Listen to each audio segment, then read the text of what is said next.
On dit généralement que le coroscanner, c'est réservé à des patients qui présentent une probabilité pré-test de maladie coronaire faible à modérée, c'est-à-dire typiquement moins de 10 ou moins de 20% de probabilité de pathologie coronaire significative.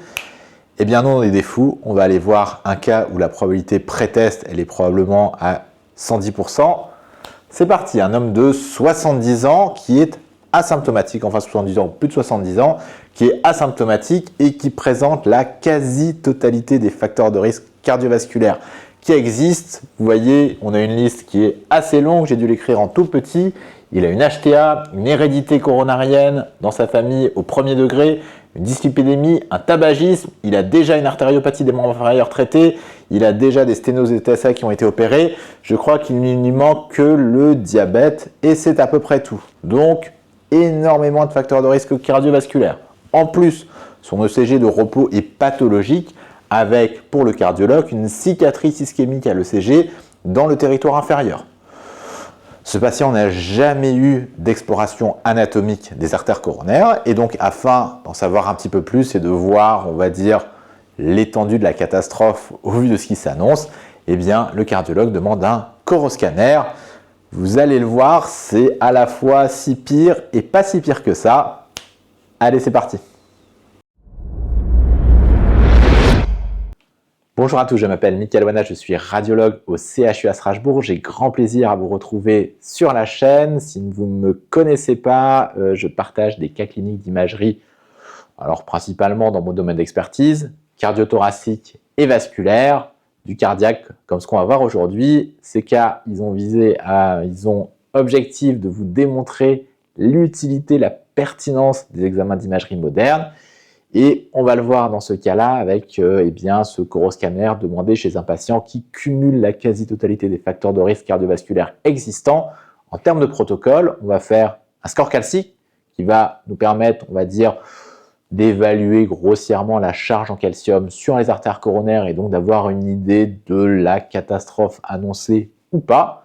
Et on va bien évidemment faire le coroscanner, c'est-à-dire une injection de produit de contraste au temps artériel avec une acquisition synchronisée à l'ECG, une administration de dérivés nitrés pour dilater les artères coronaires et pouvoir les voir au mieux. Vous allez le voir que la qualité d'image, au vu de ce qui nous attendait, est plutôt pas mal, mais ça c'est parce qu'on a la chance en CHU de travailler avec des machines de très haut de gamme. Allez, c'est parti. On va continuer avec l'analyse du score calcique. Vous le voyez, c'est effectivement une catastrophe. Donc, l'analyse consiste à indiquer au logiciel ce qui correspond aux calcifications coronariennes. Vous voyez, là, ici, c'est des calcifications au niveau de l'IVA. Ici, c'est une calcification pariétale aortique, on ne va pas la compter. Ici, c'est douteux, on ne va pas la compter. Là, ici, c'est probablement plutôt au niveau ostial, mais de toute façon, c'est trop petit pour être pris en compte. Voilà, là aussi, c'est trop petit pour être pris en compte. Là, on en a ici. On commence à en avoir sur la coronaire droite. Ici, sur la coronaire droite, vous voyez ici, ces calcifications pariétales aortiques qu'on ne va pas prendre en compte. Ici, franchement, c'est difficile. Là, je pense qu'on est sur l'ostium coronarien droit. Donc, effectivement, là, ici, on va le compter. Là, par contre, vous voyez, on est au niveau de la valve aortique. Voilà.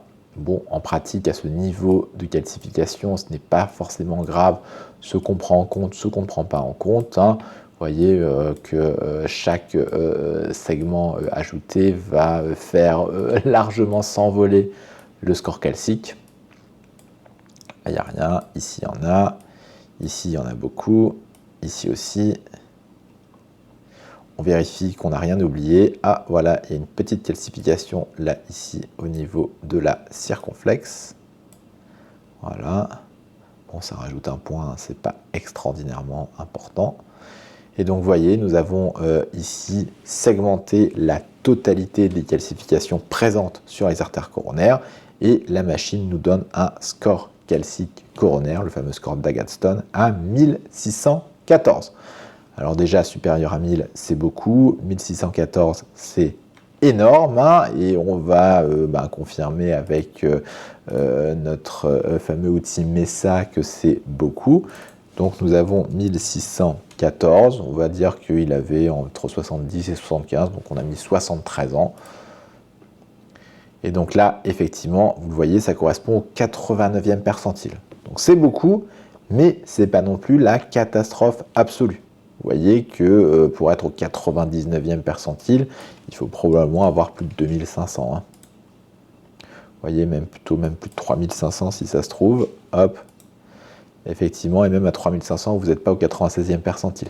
Donc vous voyez qu'effectivement, dans les scores extrêmement élevés, supérieurs au 90e percentile, là, on a 1500, 2000, 2500, 3000, donc des scores vraiment extrêmement élevés. Hein.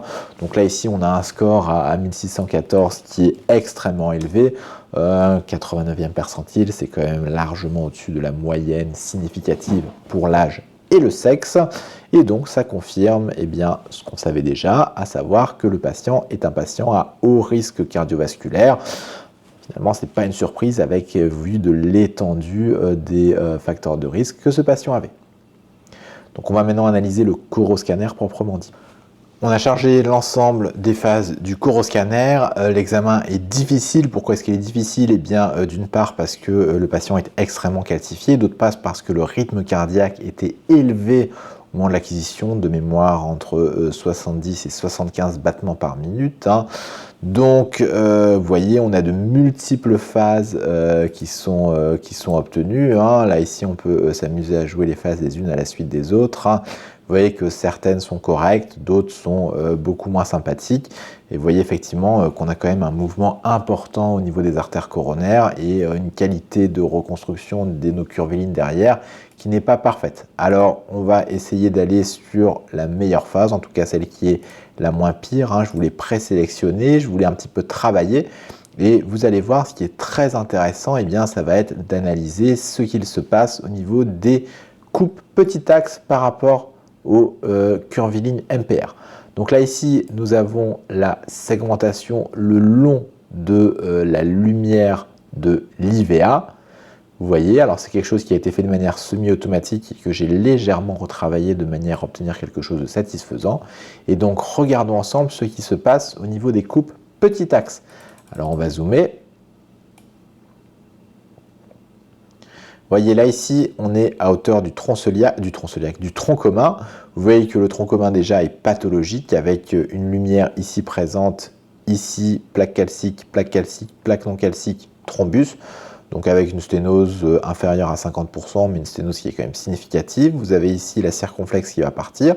Et là, ici, on est à la portion ostiale de l'IVA1. On a une image qui est extrêmement intéressante. Puisque là, ici, en petit axe, qu'est-ce que vous voyez? Je vais vous zoomer encore un petit peu. Vous avez ici la calcification périphérique.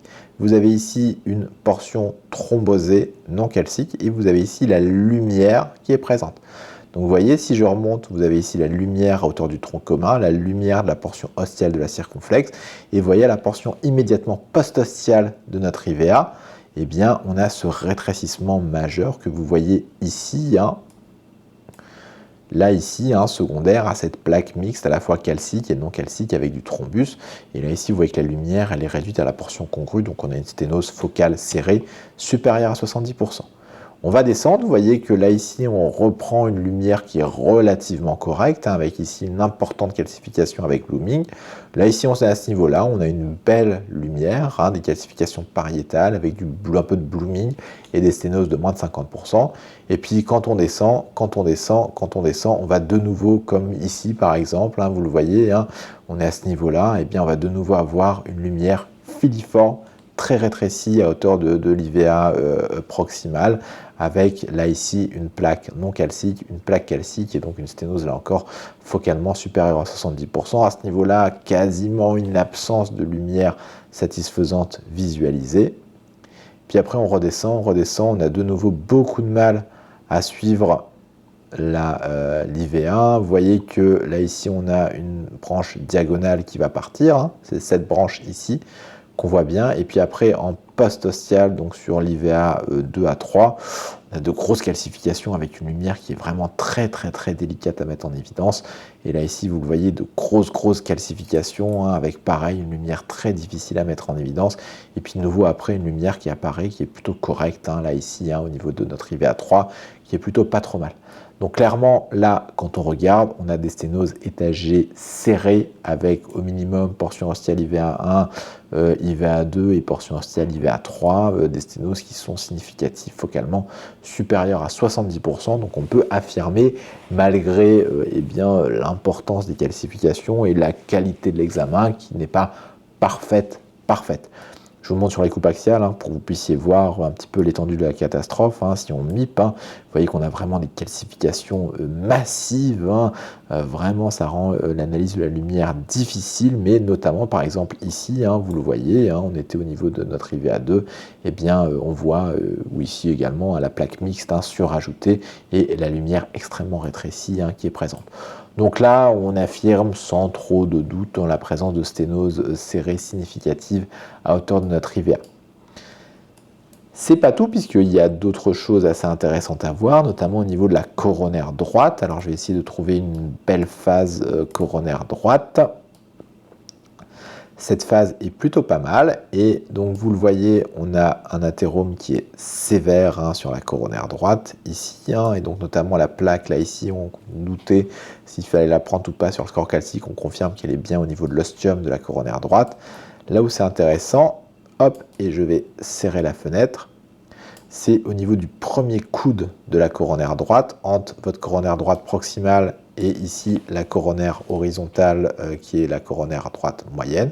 Vous voyez cette plaque extensive, extrêmement sévère, vous le voyez, qui fait du remodelage positif majeur. C'est une belle plaque non calcique surajoutée qui est vraiment majeure, vous le voyez, avec quasiment focalement un aspect ectasique anévrismal de la coronaire droite. Là, ici, c'est encore le signe d'un athérome sévère, extensif, anfractueux, à risque. Bon, je ne regarde pas la suite de la coronaire droite, mais elle est aussi siège de multiples lésions qui sont d'allure significative. Vous le voyez, notamment là, ici, il se passe quelque chose avec d'importantes calcifications à hauteur de la bifurcation de l'IVP. Et au niveau de la coronaire droite, dans son deuxième segment, on a aussi un aspect par endroit très pathologique, avec par exemple ici une portion circulante et puis une portion mixte avec un rétrécissement qui semble par endroit un peu significatif. Donc clairement, on a une atteinte trétronculaire extrêmement sévère. Quand on regarde ce qui se passe sur le reste de l'examen en regardant un petit peu en coupe axiale, ce qu'on aurait dû faire au début, mais je suis rentré directement dans le vif du sujet, vous voyez cet athérome anfractueux extrêmement sévère de l'aorte thoracique descendante. Vous le voyez, normalement votre aorte, elle doit avoir des parois bien lisses, bien régulières. Là, ici, c'est vraiment un athérome anfractueux ulcéré atomique, extrêmement sévère à haut risque emboligène. Et ce qui est aussi intéressant, rappelez-vous, le cardiologue avait dit qu'à l'ECG, il avait un aspect de cicatrice ischémique inférieure. Nous allons regarder l'état de la paroi inférieure. Pour ce faire, nous mettons très grossièrement dans le petit axe, vous le voyez ici, et on va jouer nos différentes phases. Donc on a fait une acquisition qui est une acquisition non pas rétrospective pure, mais prospective élargie.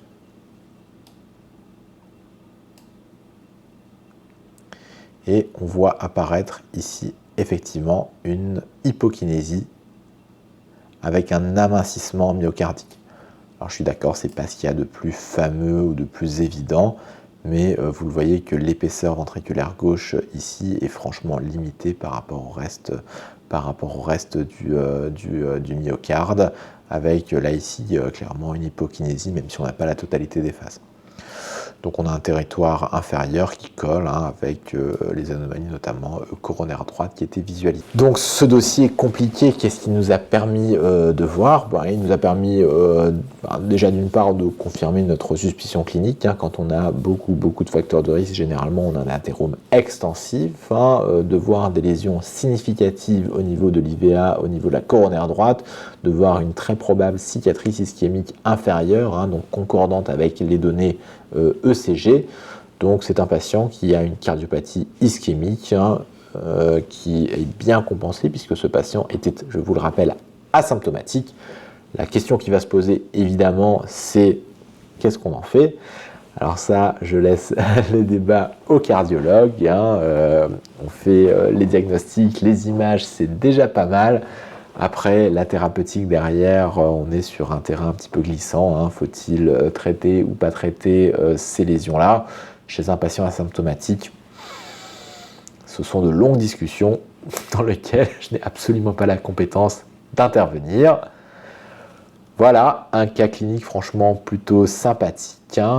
L'idée, c'était de vous montrer qu'on pouvait avoir la possibilité, y compris chez des patients avec un score calcique très élevé, donc à très haut risque, y compris chez des patients tachycardes, et bien d'avoir malgré tout, grâce à nos machines modernes très haut de gamme, et bien d'avoir malgré tout un coroscanner diagnostique qui, vous le voyez, apporte des informations franchement utiles.